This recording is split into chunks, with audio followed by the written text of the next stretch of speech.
कर्नाटक का किंग कौन। नमस्कार, IND24 पर आपका स्वागत है।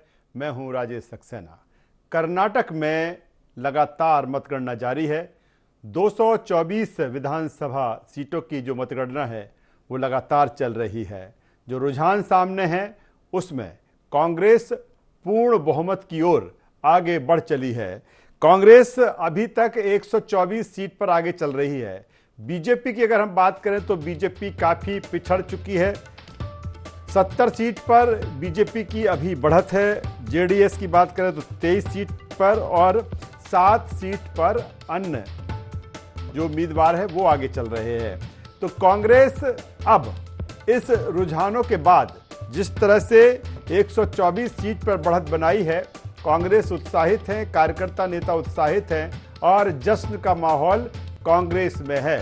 जिस तरह से कर्नाटक की अगर बात करें तो 224 विधानसभा की सीटें हैं और 113 सीट का जादुई आंकड़ा है जो पूर्ण बहुमत की सरकार बनाने के लिए आवश्यक है कर्नाटक में, और कांग्रेस उससे काफी आगे निकल चुकी है और अब कांग्रेस सरकार बनाने की तैयारी में है।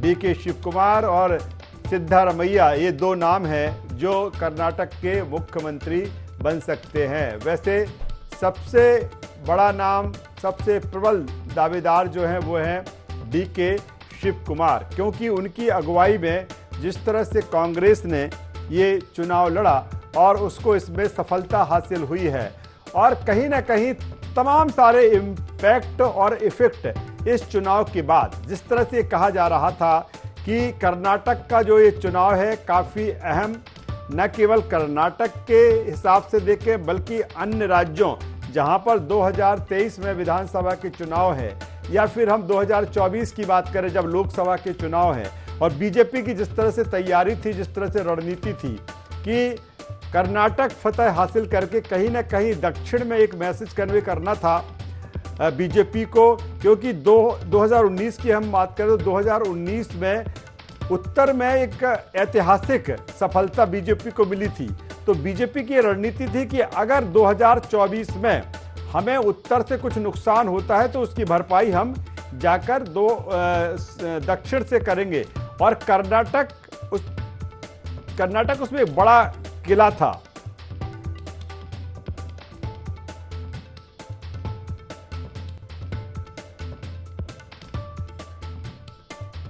तो लगातार कर्नाटक विधानसभा चुनाव के बाद आज मतगणना जारी है और अभी तक जो रुझान दिख रहे हैं उसमें कांग्रेस बड़ी लीड के साथ आगे चल रही है। 124 सीट रुझानों में अभी कांग्रेस की आगे है। 70 सीट पर बीजेपी, 23 सीट पर जेडीएस और 7 सीट पर अन्य दल आगे चल रहे हैं, यानी कि अन्य उम्मीदवार आगे चल रहे हैं और कांग्रेस यहां पर सरकार बनाती हुई दिख रही है। और यही कारण है कि तस्वीरें ये बयां कर रही हैं कि कांग्रेस में किस तरह से जश्न का माहौल है। कांग्रेस के जो नेता और कार्यकर्ता हैं काफी उत्साहित हैं। आज रात कांग्रेस विधायक दल की बैठक बुलाई गई है जिसमें नेता का चुनाव होगा और तभी यह तय होगा कि मुख्यमंत्री कौन, सिद्धारमैया या DK शिव कुमार। हालांकि DK शिव कुमार प्रबल दावेदार हैं। जिस तरह से उनके नेतृत्व में कांग्रेस ने ये चुनाव लड़ा, सभी विधायकों को बेंगलुरु बुलाया गया है।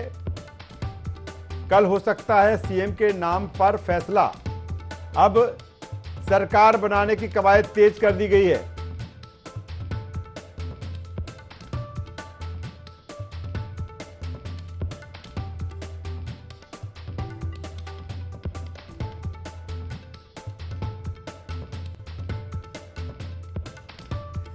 चलिए इसी मसले पर चर्चा करेंगे, बातचीत करेंगे। दो मेहमान अभी हमारे साथ में जुड़ रहे हैं और उनसे पहले आपका परिचय करा दूं, फिर इसी मसले पर जिस तरह से कर्नाटक में बड़ी बढ़त के साथ कांग्रेस आगे निकल चुकी है, क्या इसके इफेक्ट हैं, क्या इसके इम्पैक्ट हैं, आगे किस तरह की चीज़ें अब रहने वाली हैं।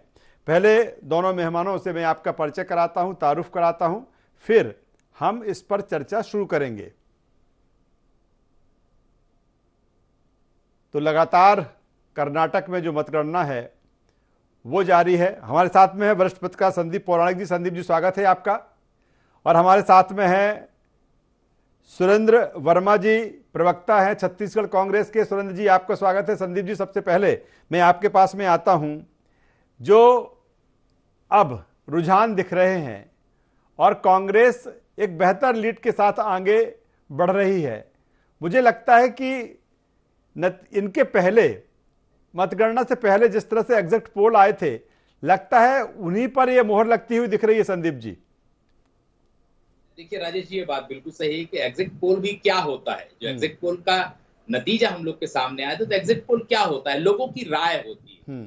लोगों की राय ये थी कि वहां बदलाव चाहिए, क्योंकि जिस तरह की बीजेपी की सरकार की स्थिति थी, 40% सीएम, भ्रष्टाचार की बातें थी, तो जो मुद्दे जनता को भाए, या यूं कहें जो वर्तमान की सरकार थी उसके खिलाफ थी वहां की जनता, वो हमें एग्जिट पोल में दिखा।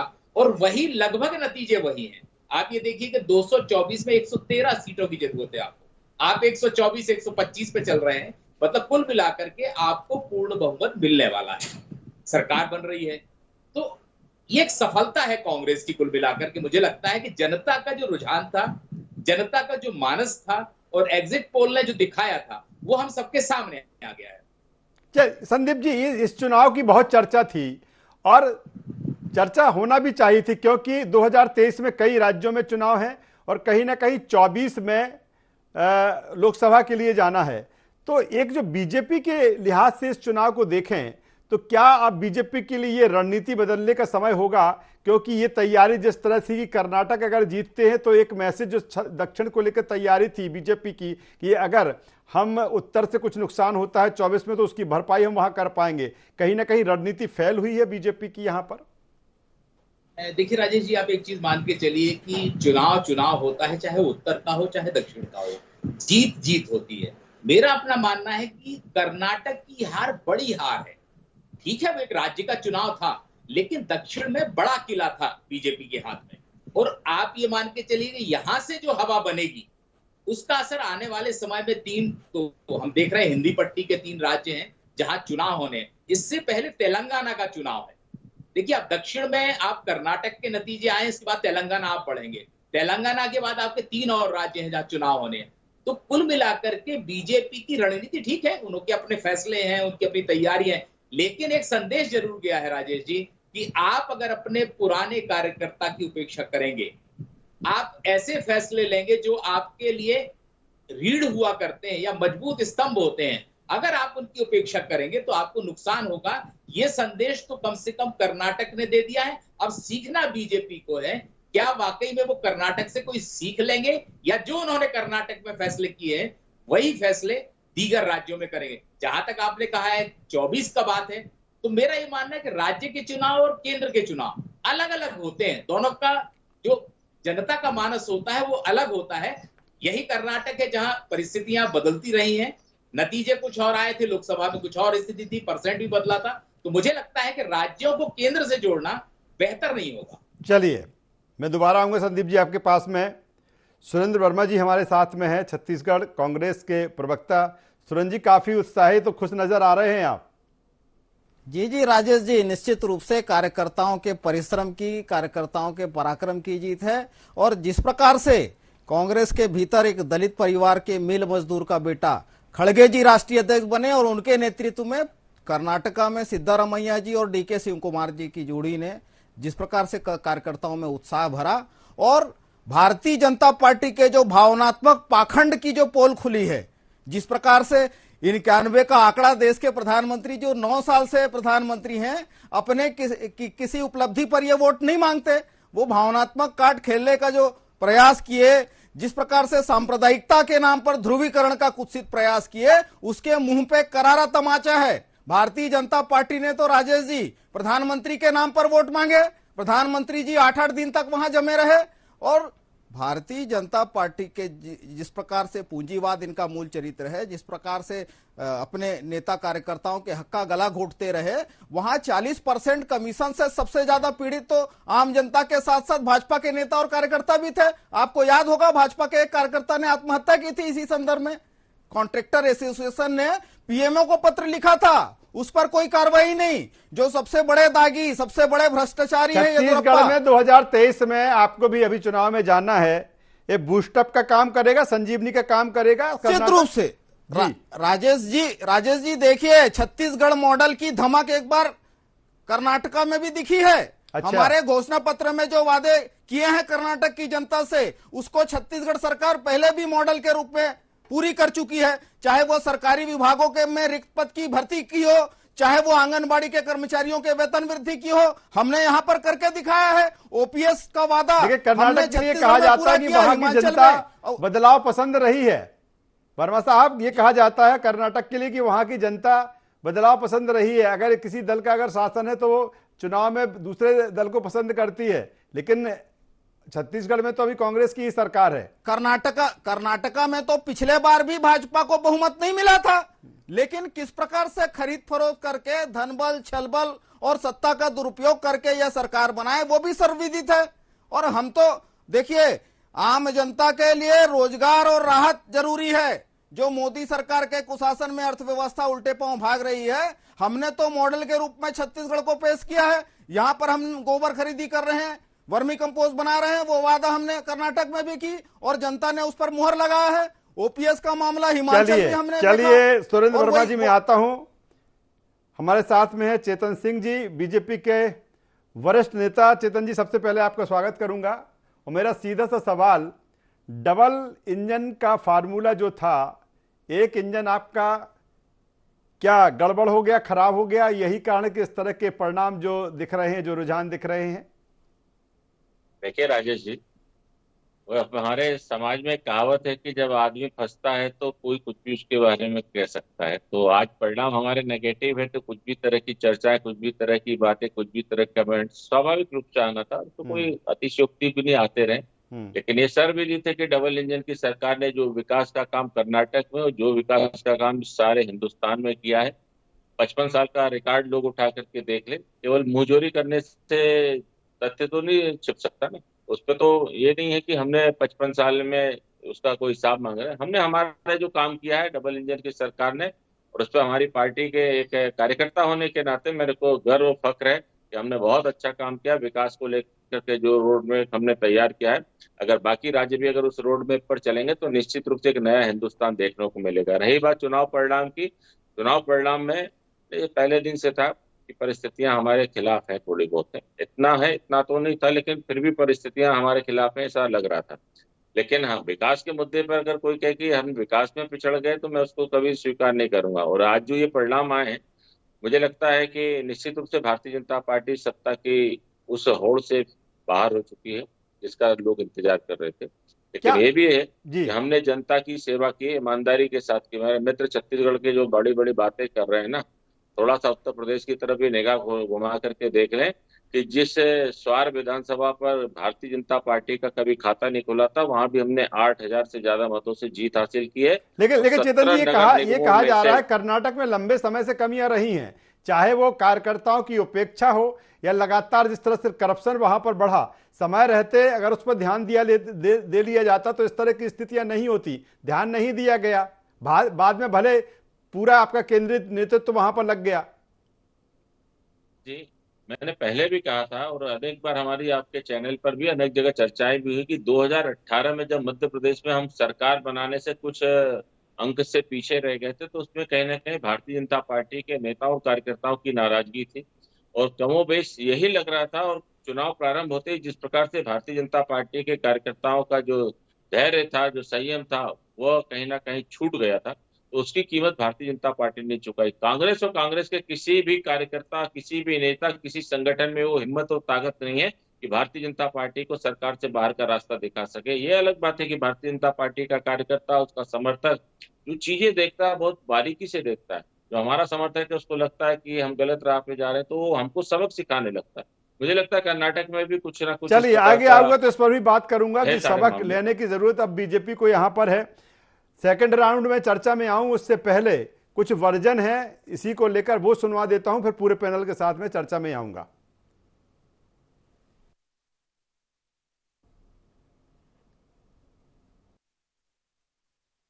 इस प्रकार से वहां के लोगों ने कांग्रेस को हाथों हाथ लिया है, उसके पीछे कांग्रेस की जो सरकार ने वहां पर काम किया, आईटी सेक्टर को आगे बढ़ाया। पूरे हिंदुस्तान में कर्नाटक का नाम, बेंगलोर का नाम आईटी सेक्टर में लिया जाता है और सबसे ज़्यादा प्लेसमेंट वहां के लोगों को मिलता है।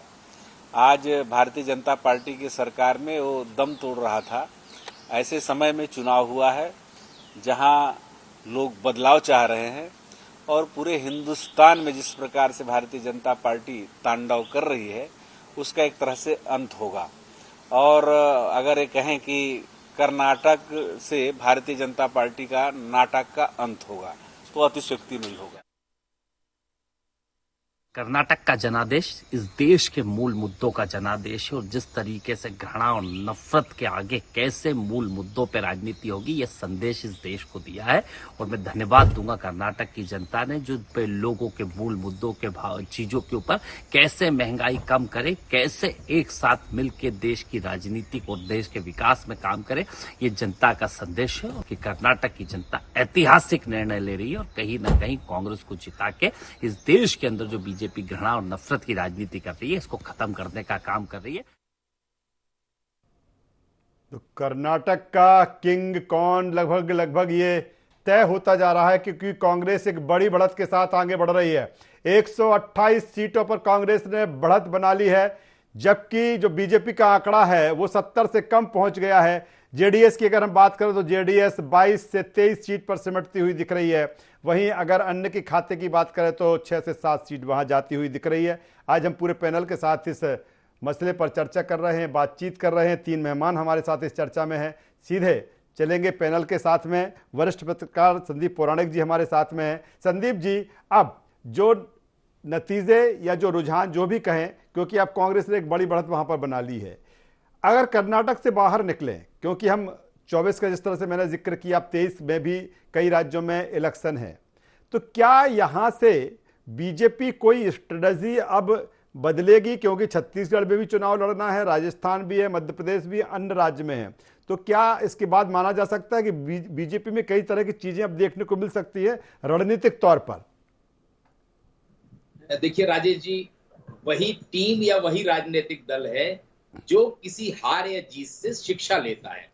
मुझे लगता है बीजेपी को भी शिक्षा लेने की जरूरत है, क्योंकि कर्नाटक में आपने सारे प्रयोग कर लिए तो कुल मिलाकर के ये नजर आया कि आपने जो प्रयोग किए वो असफल रहे। हार तो यही संदेश देती है। मुझे लगता है कि राजस्थान हो, छत्तीसगढ़ हो और मध्य प्रदेश हो, ये 3 बड़े राज्य हैं, हिंदी पट्टी के राज्य हैं। इनमें से 2 में कांग्रेस की सरकार है और 1 में बीजेपी की सरकार है। तो अगर आपको कर्नाटक में जो हार मिली उससे सीख के इन इलाकों में जीत दर्ज करना है तो आपको नई रणनीति पर काम करना पड़ेगा। कौन सी ऐसी कमियां हैं जिनके चलते आप कर्नाटक हारे? क्या सिर्फ सरकार के खिलाफ एंटी इनकम्बेंसी थी, या आपके विधायक जो थे उनके खिलाफ एंटी इनकम्बेंसी थी, क्या केंद्र सरकार के खिलाफ एंटी इनकम्बेंसी थी, या वहां के मुख्यमंत्री के खिलाफ एंटी इनकम्बेंसी थी? आपको इन चीजों की समीक्षा करनी होगी और समीक्षा जब आप करेंगे तो आपके पास कमियां आएंगी। जब कमियां सामने आएंगी तो आपको बहुत बड़ा बदलाव करना पड़ेगा, क्योंकि एक मॉडल है कर्नाटक का, वो मॉडल आपका छत्तीसगढ़, मध्य प्रदेश या राजस्थान में काम नहीं करेगा। आपको यहाँ की परिस्थितियों के अनुकूल फैसले करने पड़ेंगे, क्योंकि जो हम देख रहे हैं वो सामने नजर आ रहा है कि 3 राज्यों में अगर बीजेपी के लिए सबसे बड़ी चुनौती, क्योंकि सत्ता में है मध्य प्रदेश में वो, तो मध्य प्रदेश में उनके लिए एक नई चुनौती दिख रही है। अगर कर्नाटक से सीख लेते हैं तो स्थितियां आपकी बेहतर हो सकती हैं, और अगर आप कर्नाटक की राह पर चलेंगे तो फिर जो नतीजे कर्नाटक में आए हैं हो सकता है वो आपको मध्य प्रदेश में भी देखने को मिल जाए। संदीप जी, दूसरी तरफ देखें, जिस तरह से बीच में कहा जाता रहा है कि जो कांग्रेस की जमीन है या कांग्रेस मुक्त भारत की जो बात होती रही, लेकिन धीरे धीरे समय समय जिस तरह से राज्यों में प्रवेश किया है कांग्रेस ने, छत्तीसगढ़ की बात कर लें, राजस्थान की हम बात कर लें, हिमाचल की बात, 4 राज्य उसके पास में है और मैंने पहले भी जो लोकसभा का जिक्र किया है, इसमें फिर जोड़ के एक सवाल कर लेता हूं, क्योंकि जब कहीं ना कहीं एक महागठबंधन की बात हो रही है और कांग्रेस को जिस तरह से लिया जा रहा है, इस परिणाम के बाद क्या कांग्रेस को उसमें एक बड़ा वेटेज मिल सकता है अगर किसी तरह की गठबंधन की बात आती है? देखिए राजेश जी, आप ये मान के चलिए कि कांग्रेस वो राजनीतिक दल है जिसका अपना वोट बैंक है, उसे हम नहीं नकार सकते। 25 से 30% ऐसा वोट है, वो लगभग हिंदी पट्टी के और दक्षिण के राज्यों में भी उसका है। कुछ राज्य ऐसे हैं जहां उसका लगातार घटता जा रहा है, तो उससे उसकी गिनती शुरू होती है और लिहाजा उसका अब 4 राज्यों पर कब्जा है। जहां तक आपने 2024 की बात की है राजेश जी, वर्तमान दौर में क्षेत्रीय दल बहुत ताकतवर हो गए।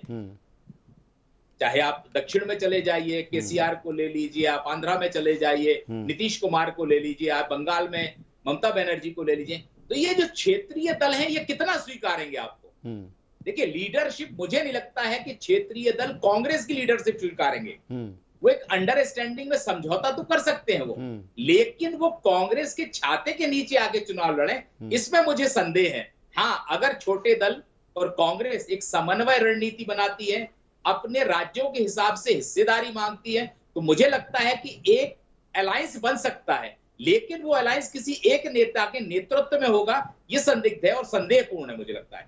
चलिए, तो जिस तरह से अब तमाम सारी चीजें हैं जिन पर चर्चा लगातार हम कर रहे हैं, और आने वाले समय में कांग्रेस से भी दिखेंगी चीजें, बीजेपी से भी दिखेंगी, क्योंकि अभी जो पिक्चर है यहां से शुरू हुई है। अभी 23 में कई विधानसभा के चुनाव हैं, 24 में लोकसभा के चुनाव हैं। लगातार जिस तरह से जो रुझान है, पल पल के अपडेट IND 24 पर दर्शकों तक हम पहुंचा रहे। तीनों मेहमानों का यहां पर मैं धन्यवाद करूंगा, शुक्रिया करूंगा। तो कुल मिलाकर कर्नाटक का किंग कौन और कांग्रेस किंग बनती हुई दिख रही है। लगातार मतगणना जारी है। IND 24 पर पल पल का अपडेट हम आप तक पहुंचाते रहे। इसमें बस इतना ही। IND 24 पर खबरों का सिलसिला लगातार जारी है। बने रहिए हमारे साथ। नमस्कार।